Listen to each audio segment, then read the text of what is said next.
නවක අපරාධකරුවන් හෝ මද්‍රව්‍ය භාවිත කරන්නන් ලෙස තරුණයින් බන්ධනාගාරගත වීමෙන් සමාජයට දැඩි බලපෑමක් එල්ලවන බව අපරාධ විද්‍යාව පිළිබඳ විශේෂඥ ඩී.එම්.එස්. ධම්මික බණ්ඩාර මහතා පවසනවා. අද පැවති මාධ්‍ය හමුවකදී ඔහු කියා සිටියේ ඒ හේතුවෙන් ශ්‍රම දායකත්ව 40,000ක් මාසිකව රටට අහිමි වන බවයි.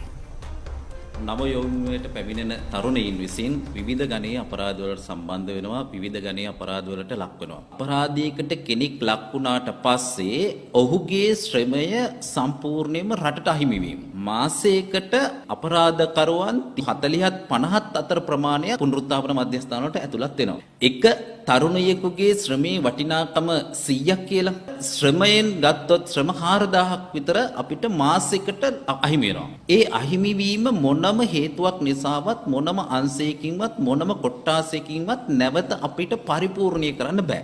ඒ සංවර්ධනයට යන ගමන තුලදී ඒක ඛණ්ඩනය කරන්නේ නැති වුණොත් ඒක බරපතල ලෙස ඉදිරියේදී බලපානවා. පවුලක ඉන්නවා තාත්තා මද්ද්‍රව්‍ය වලට හරි නැත්නම් අපරාධ ක්‍රියාවකට සම්බන්ධ වෙලා බන්ධනාගාරගත වෙනවා. එතකොට නෝනට සිද්ධ වෙනවා දරු පැටව් එක්ක ජීවන අරගලේ ඉස්සරහට අරගෙන යන්න. එතකොට බිරිඳට සමහර වෙලාවට රැකියාවක් කරන්න සිද්ධ වෙනවා, දරුවන්ට උගන්වන්න වෙනවා, පාසල් අධ්‍යාපනයට අවශ්‍ය කරන දේවල් මිලදී ගන්න වෙනවා. ඒ වගේ අවස්ථාවකදී බිරිඳට ලැබෙන වැටුප ප්‍රමාණවත් නොවෙන්න පුළුවන්. ඒ වගේ අවස්ථාවකදී සමහර බිරිඳට අයථා ක්‍රමයකින් මුදල් උපයන්න වේ. ඊට පස්සේ ඇයට සමාජ රෝගයක් වැළඳෙන්න පුළුවන්. සමාජ රෝගයක් වැළඳුත් ඇය රෝගී තත්වයකට පත් වෙනවා. ඊට පස්සේ සෞඛ්‍යාංශ වෙනම බෙහෙත් හේත් දරන්න ඕන. සමාජයේ අවනම්බුවක් එල්ල වෙනවා ඇයට සහ දරුවන්ට. මෙන්න මේ විදිහට ගත්තම එක පැත්තකින් සෞඛ්‍යාංශයට බරක්, අනිත් පැත්තෙන් සමාජයට බරක්, අනිත් පැත්තෙන් නීතිමය රාමුවට බරක්, අනිත් පැත්තෙන් ආර්ථිකමය වශයෙන් විශාල පිරිවැයක් යොදන්න ඕන. මේ විදිහට ගත්තම අපි යන්නේ ඒකයි මුලදී කිව්වේ මෙන්න මේක අපරාධ වෙලියක් කියලා හැඳින්වෙන්නේ.